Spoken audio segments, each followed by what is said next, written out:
আসসালামু আলাইকুম এভরিওয়ান, আশা করি সকলে ভালো আছেন। তো আপনারা যারা মেসেঞ্জার অনেক সময় ইউজ করেন, তো অনেক সময় ইউজ করার ফলে সাদা যে আলোটা মেসেঞ্জারে থাকে এর ফলে চোখের কিন্তু অনেক ক্ষতি হয়। তো আপনারা চাইলে এই মেসেঞ্জারটা ডার্ক মোড অন করে ব্যবহার করতে পারেন, এর ফলে আপনাদের চোখটাকে অনেকখানি প্রোটেকশন দিতে পারবেন। তো এই ডার্ক মোডটা কীভাবে চালু করবেন আজকের ভিডিওতে সেটাই দেখিয়ে দেবো। তো অবশ্যই ভিডিওটি না টেনে সম্পূর্ণ ভিডিওটি দেখবেন। মূল ভিডিওটি শুরু করার আগে সকলের কাছে ছোট্ট একটা রিকোয়েস্ট, যারা এখনও চ্যানেলটি সাবস্ক্রাইব করেনি তারা অবশ্যই চ্যানেলটি সাবস্ক্রাইব করে আমাদের সাথেই থাকবেন। তাহলে চলুন মূল ভিডিওটি শুরু করা যাক।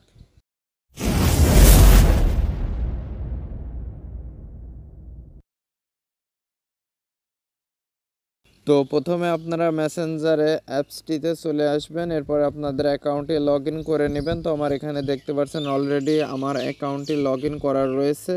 আমি যে অ্যাকাউন্ট থেকে আপনাদেরকে এই সেটিংসটি দেখাবো, তো এখানে আপনারা উপরে কর্নারে বাম পাশে 3 লাইন মেনু দেখতে পারবেন। তো এইটার উপরে ক্লিক করবেন। ক্লিক করার পরে এখানে আপনারা গিয়ার আইকন দেখতে পারবেন নামের পাশে, এইটার উপরে ক্লিক করে দিবেন।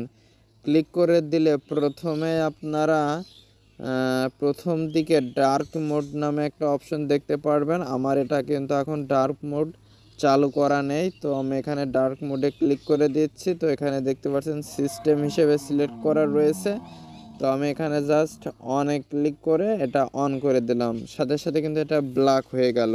তো এখন যদি আপনারা অন্ধকারে অথবা যেখানেই হোক এই মেসেঞ্জারটা ইউজ করেন, যে সাদা আলোটা ছিল সেটা কিন্তু আপনাদের চোখে লাগবে না, এর ফলে আপনাদের চোখটা কিন্তু অনেক প্রোটেকশন দিতে পারবেন। আপনারা যদি চান যে আরও প্রোটেকশন বাড়াতে, এর ক্ষেত্রে আপনারা আপনার ফোনের উপর থেকে যে সেটিংসগুলো রয়েছে এগুলোতে চলে আসবেন। এরপরে আই কমফোর্ট শিডিউল্ড এইটা অন করে দিতে পারেন। এর ফলে কিন্তু আপনার চোখগুলোকে চোখ দুইটাকে আরও বেশি প্রোটেকশন করতে পারেন।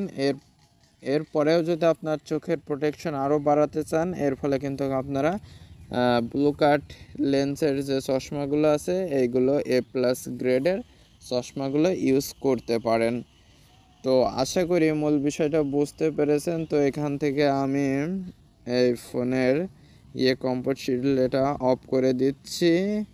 এরপরে এখান থেকে ডার্ক মোডটাও আমি অন করে দিয়েছি, অফ করে দিচ্ছি। তো যেটা দেখানোর ছিল আমি দেখিয়ে দিয়েছি। আশা করি খুব সহজে এভাবে আপনারা আপনাদের মেসেঞ্জারে এটা চালু করে নিতে পারবেন।